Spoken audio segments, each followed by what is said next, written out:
This is Launching Your Daughter podcast, and I'm your host, Nicole Burgess, licensed marriage and family therapist. The information shared in this podcast is not a substitute for seeking help from a licensed mental health professional. Now, here is today's episode.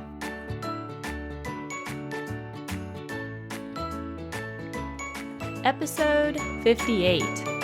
Well, welcome everybody. My guest today is Neil Brown, who is a licensed clinical social worker, author, and a podcaster. He is located in the beautiful area of Santa Cruz, California, and Neil has over 40 years of clinical experience. He comes from a systemic approach, and he works with families, couples, and kids of every age. In today's episode, we're going to be exploring some areas in his recent book called Ending the Parent-Teen Control Battle. This book is written for parents of middle to high school aged teens, and I'm so excited to have you on today, Neil, and for us to dive a little deeper in some of the topics that you covered in this book. So thank you for coming on. Thanks for having me. Well, nice to be here. Good. I would love it if you could share with our audience just a little more about what got you into this work and why you wrote this book.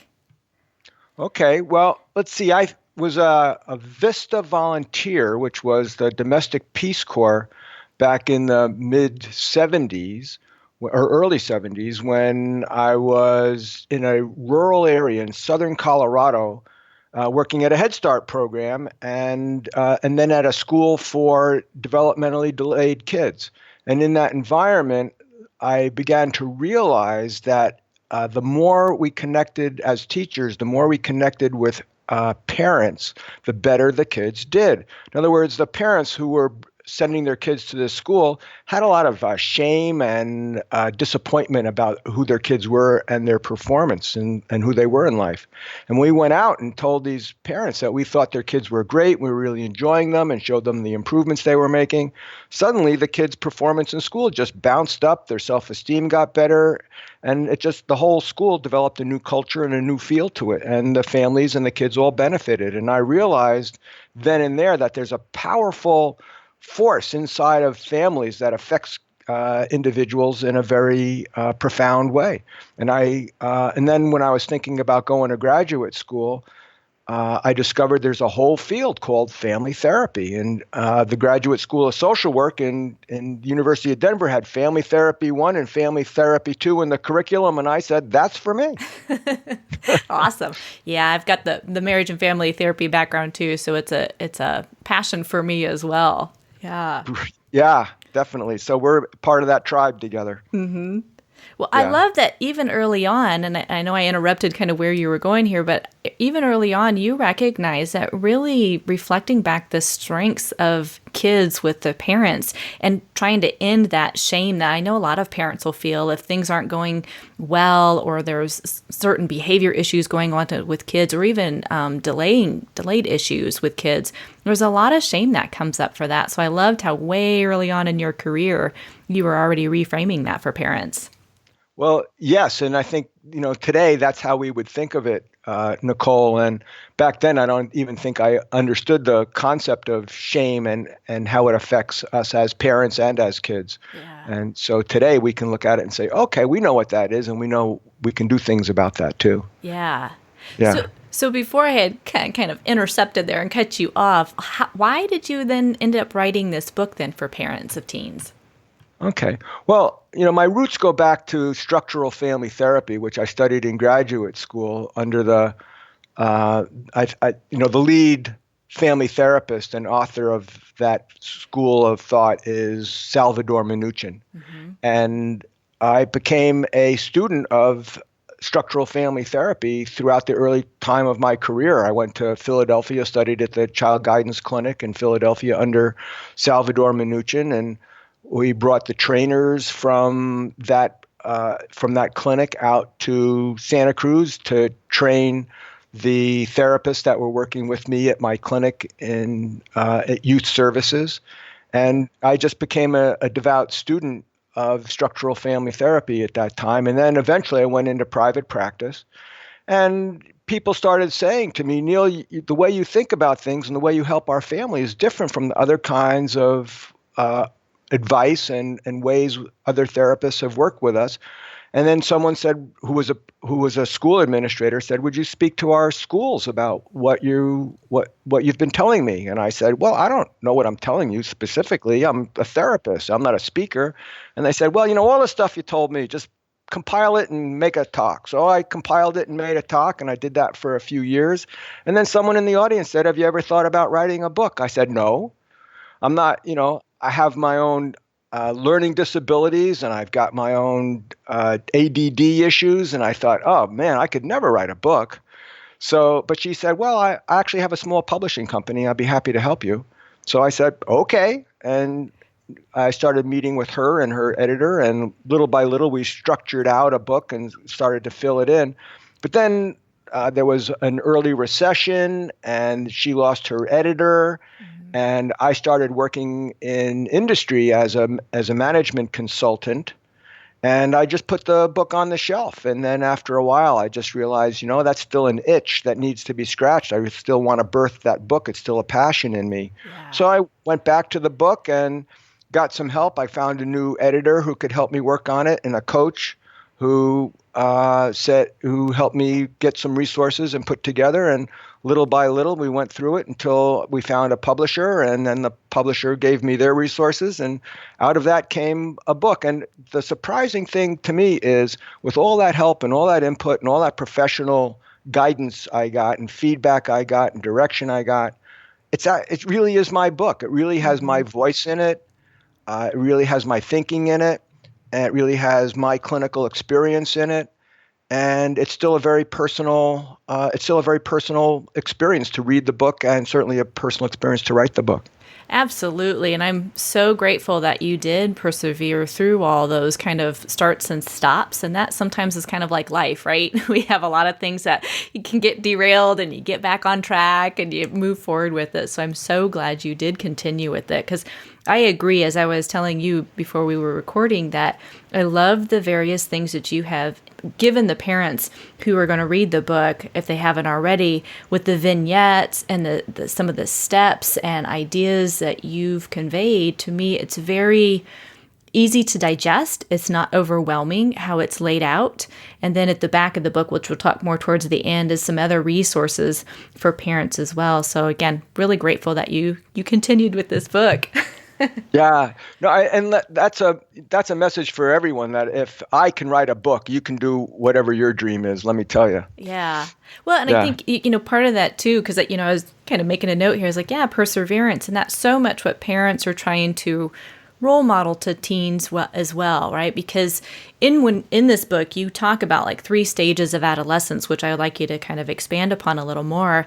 But that's part of it. With all these changes, we all need support. Parents, adults, and kids alike need that support to kind of sometimes work through some of those struggles and know that, it is possible to make your dreams truly come true. But it definitely takes work and persevering it, and sometimes it doesn't go smoothly every single time, and that's okay.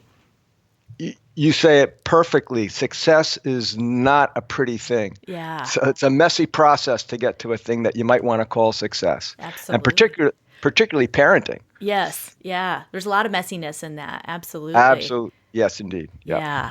So if we could go back just a little bit, in your book, again, I think this is so helpful for parents, is you talk about some of these developmental stages within adolescence. Would you mind giving kind of a brief overview of those different stages for parents, so they have a better understanding of why sometimes their relationships with their adolescent daughter and sometimes sons can really kind of shift over time?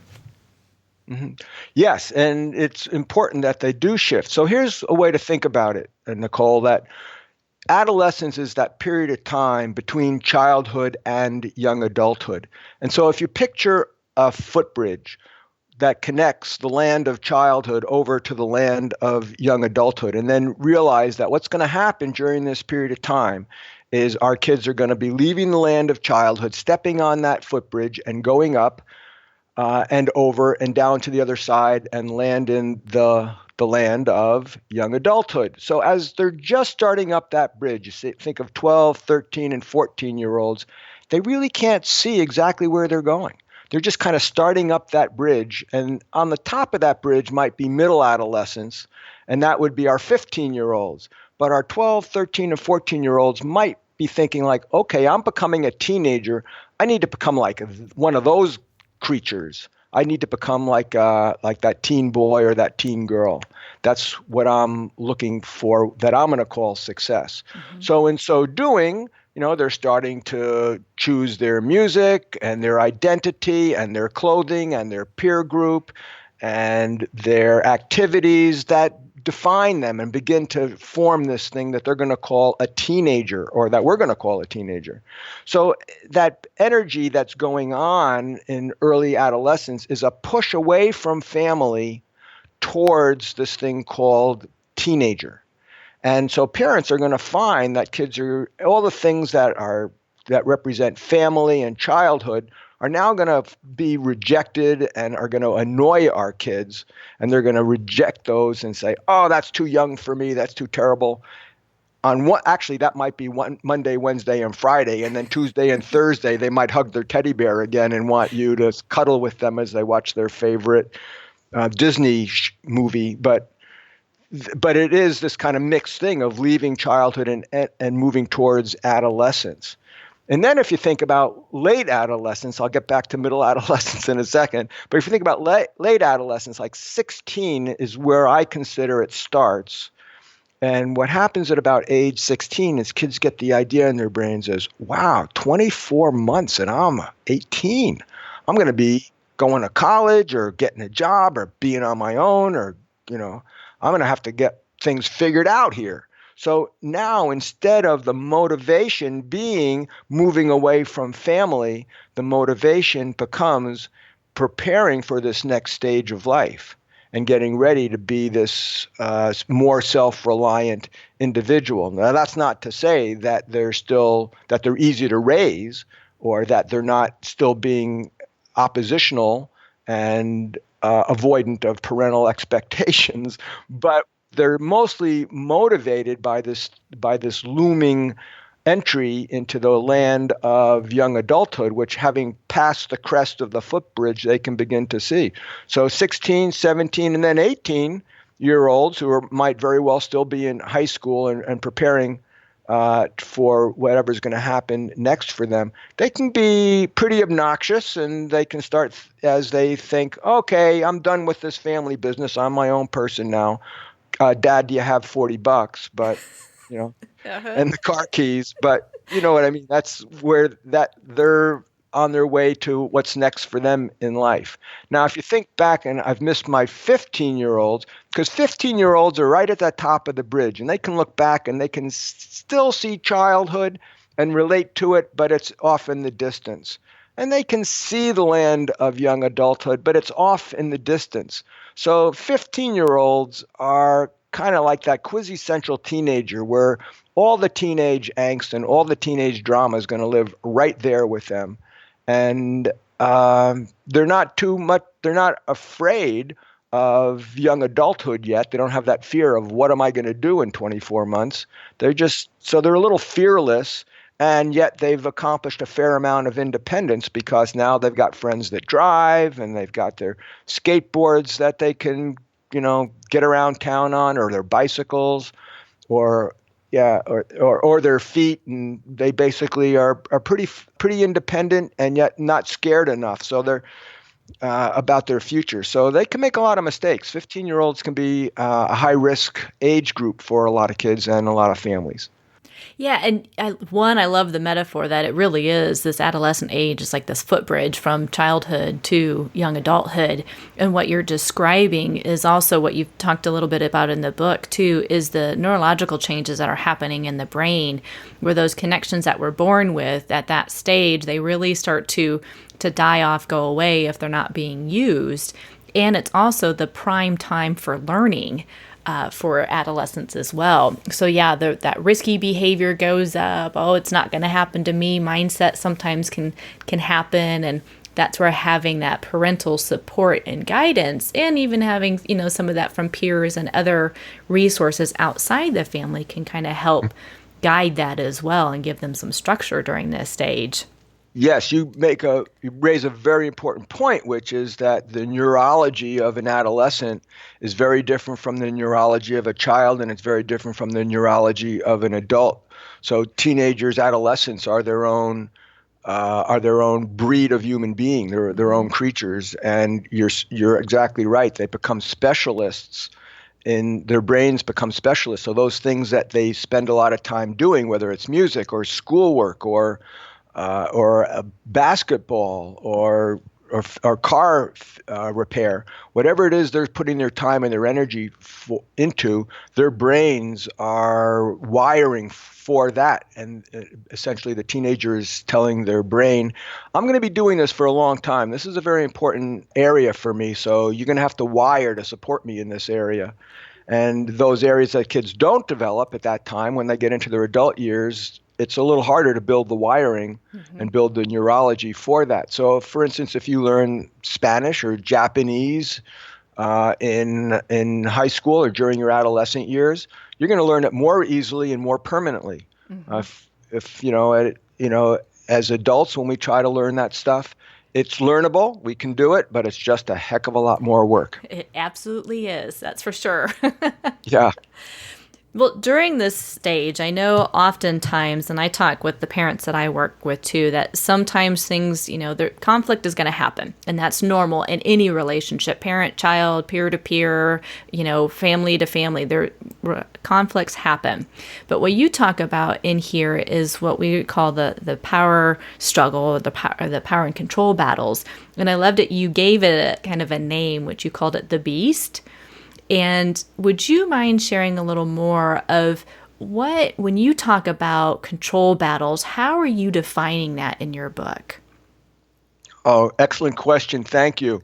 So here's what really my book is all about is the power of relationships and relationship patterns. So when parents and kids get into relationship patterns that are stuck or aren't productive, those patterns can become rigid and they can become enduring. And at some point, you have to start to think about, as family therapists do, you start to think about the pattern as the issue more than either the adolescent's thinking and behavior or the parent's thinking and behavior. You think about how those two events have created a pattern which is now bigger than either of them.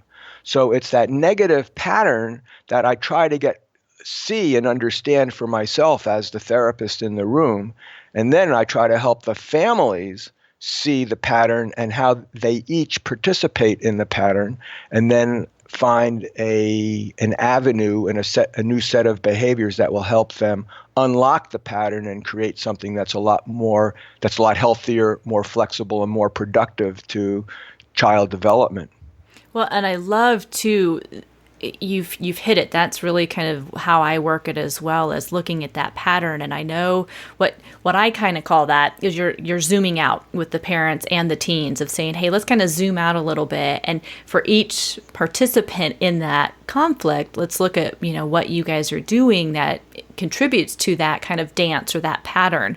So I love how, again, it's being able to try and get parents and their teenagers kind of outside of that zone of where they just get stuck there. And I love how you word that with them as well. That's great.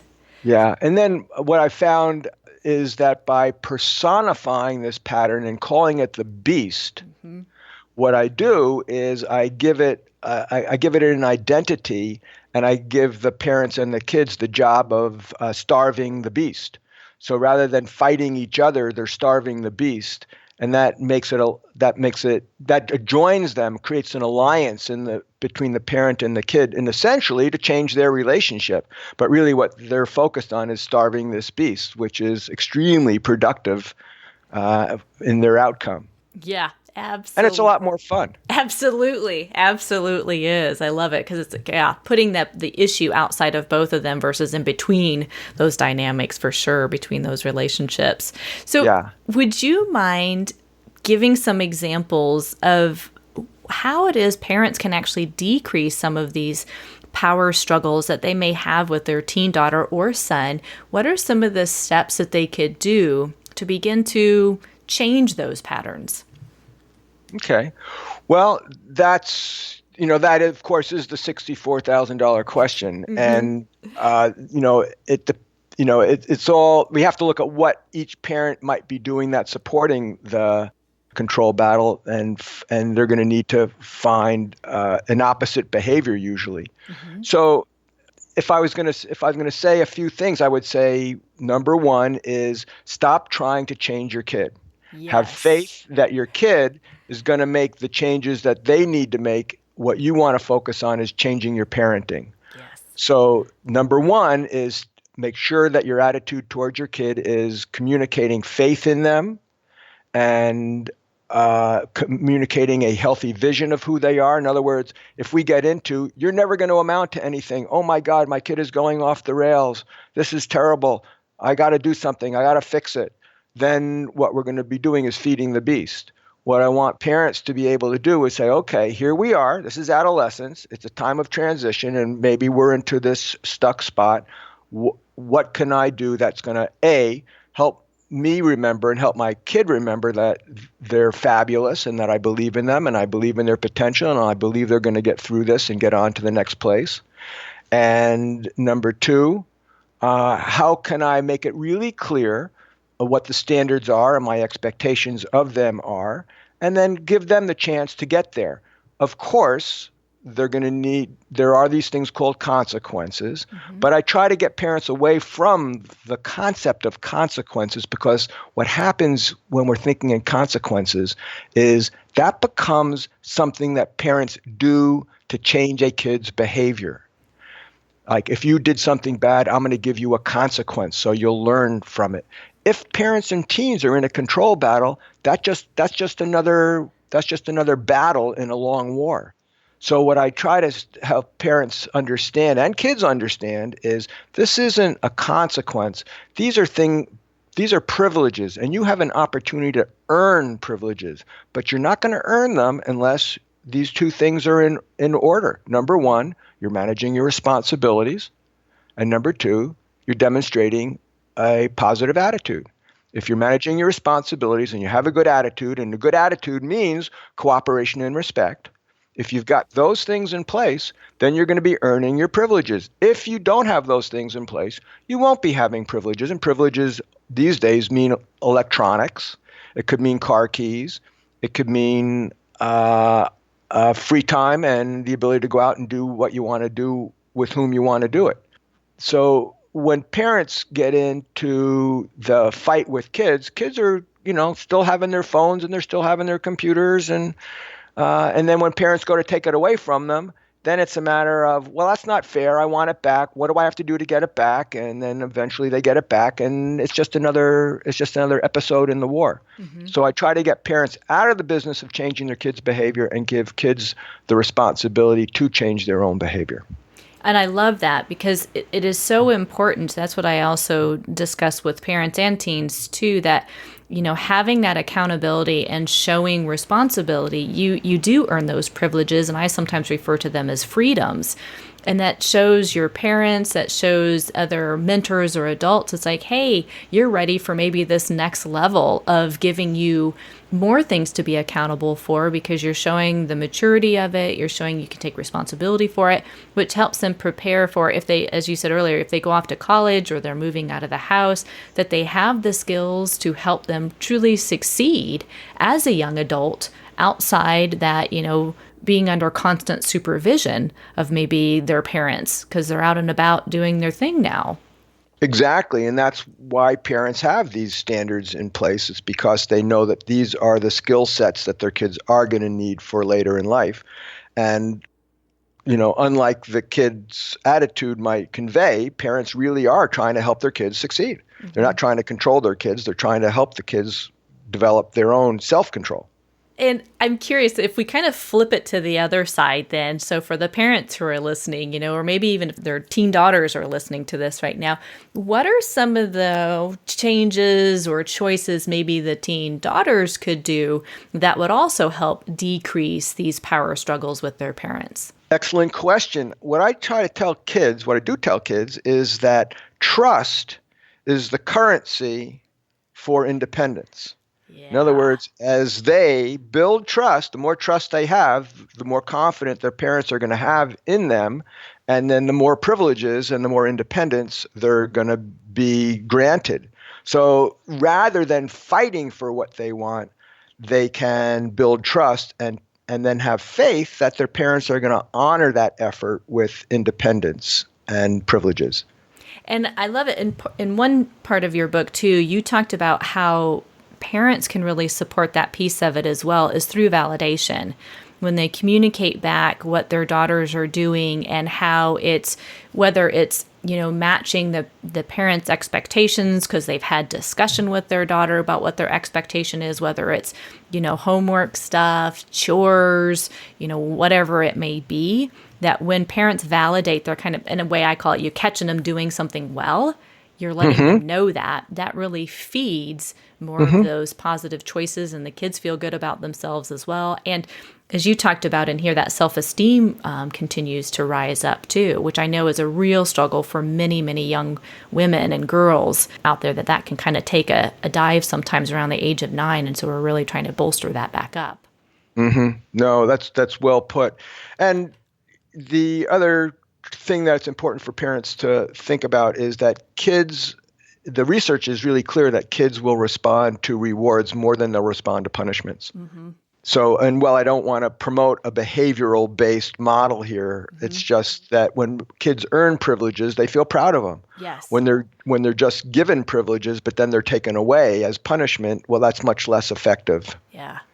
Well, Yeah. and I think you've hit it right. It's that it goes back to they're starting to master these various things they're doing in their life as they do when they're toddlers. Again, I think you talk some about that in your book, that when we've all gone through this, like, hey, look what I've done, you feel good about yourself because it's like this achievement and this accomplishment, and you start to go, I did this. I may have needed help, which is all fine. And as we were talking earlier, may needed to have persevered for a while to get this accomplished, but I did it. And that goes a long, long way because they do own that. And when they have that sense of accomplishment, they're more able to take other risk, which is the healthy risk, as they go forward in their life. So, yeah, I love that. No, absolutely. The kids overall begin to believe in themselves when they see what they can achieve. And believing in yourself is the most important element for life success. Yeah. And that really goes back to what you had talked about way early on is, parents looking for what their kids' strengths are, what they are doing well. And you call it in here kind of creating that healthy vision of what they want for their family and or their kids, and being able to communicate that with their teenagers. So I love that. Yes, indeed. Good. I know there's so many other chapters in your book. And again, like I talked about earlier, you've got lovely vignettes that are in there. I know the last part of your book, which we're not going to have time to really kind of dive into, you talk about some specific mental health conditions that parents can be aware of, what they could do. If if parents don't agree, there's a section on that, which I like, because I know not all the times parents do agree with one another. And you also, towards the end of the book, you talk about what parents can do if their teen is seriously out of control and some steps that they can take. So again, lots of great information for parents, and just, to me, again, very easily digestible in the steps and the things that they can do to create that family without feeding the beast, for sure. Yeah. And I think, special needs kids, if you've got a kid with ADHD or learning disabilities, or a kid that has substance abuse addiction issues, if you've got a kid with depression, it's easy for parents to say, well, this doesn't really apply to me. Yeah. And so I've got some of the more common, there are plenty of conditions that aren't mentioned in the book, but I think the point is, if you have a special needs kid, this isn't going to fix ADHD, and it's not going to fix learning disabilities, but what it will do is give you a structure in which to more successfully address those issues. Yes, thank you for that clarification, because that absolutely, no matter what is going on, these steps that we were talking about today, to me is kind of this foundation for this footbridge that all parents Hmm. are on with their teenagers for sure. Yeah. Yeah. Yeah. And one of the things I would like to mention, I think, before we get too close to finishing, Hmm. is this concept of parental burnout. Oh, And yes. parental burnout, I think, is such an important awareness for us as clinicians to have and make sure that parents are aware of. Because when parents get caught into a control battle with their kids, they're putting a lot of effort into something that is being unsuccessful. Hmm. And you can just think about going to work every day and doing a job, and every day you go to work, your job fails. And you're going to come home, and how are you going to start to feel, and how are you going to feel about that job? You're going to burn out. So the same thing happens for parents in their job, which it is a job of parenting, Hmm. is you keep putting effort into something that keeps failing, and you're going to feel like a failure, and you're going to get burnt out, and you're going to lose your emotional stamina, and you're going to lose your enthusiasm, you're going to lose faith in yourself, and you're going to lose faith in your kid. So it's really important for parents to be aware of the signs of parental burnout and start to think about what they need to do about that. One, of course, would be ending the parent-teen control battle. That would be one thing, but you might not even have the resources left to do that. So the next question is, where am I getting support? And then where am I Hmm. getting me time? Yeah. So sometimes parental nurturance is a big part of helping a teenager or a kid, is helping a parent, because parent is the resource, parents are the tool, and if parents are burnt out, they're not going to be effective parents. So we have to think about how we're going to support our parents and where they're going to find their energy and their sense of faith and success from, before we can even talk about how we're going to help our kid. Absolutely. And I think that is a very important point, that self care piece, the support system. Because again, the old saying is, it takes a village to raise a kid. And it's true. I mean, parenting is a lot of hard work. And when parents also work outside the home too, it's like you got two full-time jobs going on, and it's a lot to manage. So being able to have some of that downtime, me time, and having a good support system is vital for this. Absolutely. Yeah. We got to love and respect our parents out there. And remember, you're, as a parent, you've got what you've got to offer your kid. You're not going to offer your kid everything. You're not Hmm. going to be a perfect parent. You're, some parents are really good with limits, and some parents are really good with fun, and some parents are really good with offering academic support. And some parents, are great cooks and can run a good household, and some parents, have a whole other skill set to offer. And we all have our personalities, and that's the blessing that our kids get, and the curse that our kids get. So let's just have faith that doing our best is all we've got, and that we have to be happy with ourselves in order to expect our kids to be happy with themselves too. Yeah, because that really what you're talking about is role modeling, self acceptance. This is so vitally important for their daughters and their sons to see that of, hey, maybe this isn't my strength, and okay, I can choose to work on that a little more, but no matter what it is, that as all human beings, we are imperfect, and that won't change. We just truly are. And role modeling that I accept myself for who I am and I'm okay with me. That's so important for parents to just get that for themselves, but also the role modeling that for their teenagers. So Exactly. Yeah. well, I'm curious, Neil, is there any other piece of advice that sometimes you give parents or teens that really help to kind of encourage and support them in becoming, whether it's more confident or empowered as a parent or a teenager? Well, you just used that word empowerment, and that's a key element in successful counseling, is that our job as counselors is to empower parents and empower kids.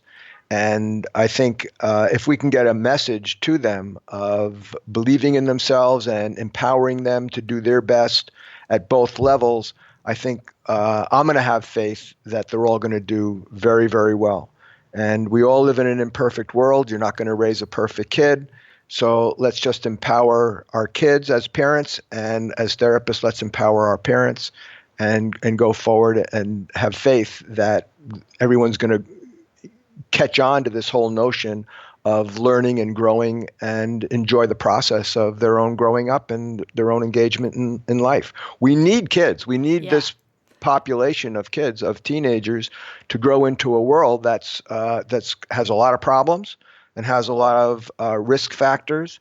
And we need positive, empowered kids to go out there and effectively take on some of those challenges in humanistic and healthy ways. Absolutely. And I love that because our teens today are truly our future for tomorrow. And there are so many teenagers out there with incredible drive, insight, wanting to change things, have incredible ideas. And so when we have those empowered teens out there, they can really make a lot of changes in our world. So yeah, we can support the parents and parents support one another and then support their teens. I love it. So Neil, I'm curious, how can our listeners find out more information about you? If they want to get a hold of you, if they want to get your book, what's a good place for them to be able to go look up that information?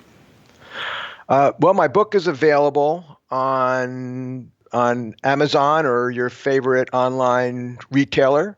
It's might very well be in your bookstore at Barnes and Noble, and here in Santa Cruz, the Bookshop Santa Cruz.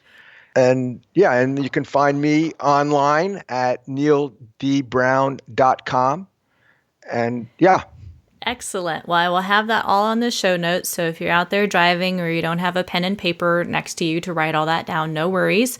I'll have that out there on launchingyourdaughter.com, and you can find all Neil's information and then the show notes for today. So Neil, thank you again for coming on the show and sharing more about your book. Again, I really enjoy the book, and I think it'll be a great resource for parents. So I really appreciate you taking the time and sharing your knowledge and the various, skills you have really taught so many families over the years. So thank you. Thanks for having me, Nicole. It's been a pleasure to be with you. I hope you enjoyed today's episode and have some more information about how you can end the control battles within your family and how you all can tame the beast. I'm really excited to share that I am actually adding a new service to my practice. It's going to be life coaching. After 10 years or more than a decade of doing mental health services for families, both young and teenagers and for adults, I'm actually going to open up a different type of service, which again is life coaching. What that means is together we will actually work on creating, developing, and your personal goals that you have or even professional ones. So if you have some parenting things that you're looking to modify, again, life coaching is not about treating any mental health issues or doing any evaluations for that. I would refer out for that. But if you're looking at, hey, I'm doing pretty good here, I just need to kind of gain some more skills in this one area, that's what life coaching is. I will have another episode to share more about that. And I will actually be opening that up at the end of this month, which is June in 2017. So if you are interested in these possible services, please send me an email at Nicole, Nicole, at launchingyourdaughter.com. Or if you sign up for the newsletter, you will get some updated information about this. So again, I'm really excited to be able to open this up to more parents, to more women in regarding what they're wanting that future life to look like. So if your daughter is truly launched and she's out of the house and you're like, now what am I going to do? Together, we can really focus on reclaiming that part of you and creating that life that has more balance of what you're looking for. Until next time, take care. Thank you for listening to Launching Your Daughter with Nicole Burgess, licensed marriage and family therapist. For more information or to stay up to date, go to launchingyourdaughter.com. You can sign up for my email list or join my Facebook group. Thank you.